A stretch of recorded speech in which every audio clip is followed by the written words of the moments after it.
I decided I was going to be an artist when I was 12 years old. I remember sitting in the living room drawing, and my mother walked in and looked down at what I was doing, and she said, "Oh, you should be an artist." And I'm getting goosebumps.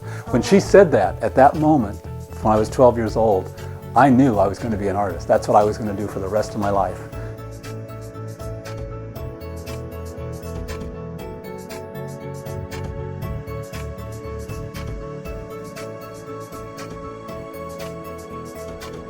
I do the landscapes. That's what I do all day long. I mean, I'm 2 months behind on getting orders out because it's selling that well, and I just can't paint them fast enough. But that's what I do, is landscapes, giant landscapes that go in doctors' offices, hotel lobbies, also a lot of personal home stuff. What's nice about this is my commercial art is one side of it, and so I can put all my energy into that to earn a living, so that when I go to work on my personal artwork, there's no dollar amount attached to it. I don't have to get it done in a certain amount of time.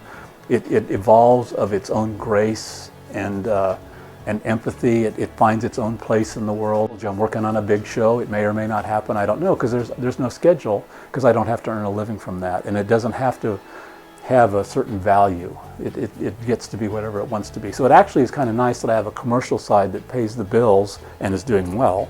And then I have the other side, which I get to do whatever I want, whenever I want, however I want, and nobody has to like it but me.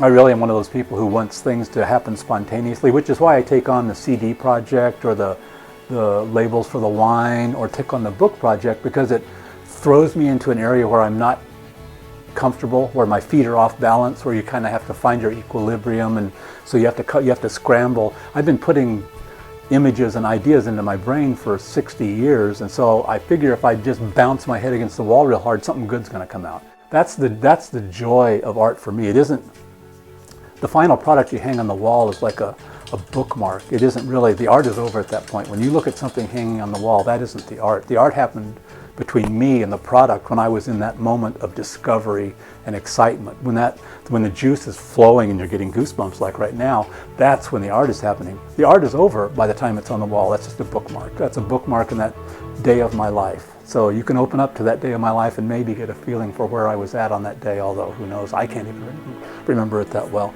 But it's a leftover at that point. So that's what I'm looking for, is that discovery. Where does the creativity come from? I don't know. That's the excitement. It's frightening, it's scary, it's exciting. That's what art is about.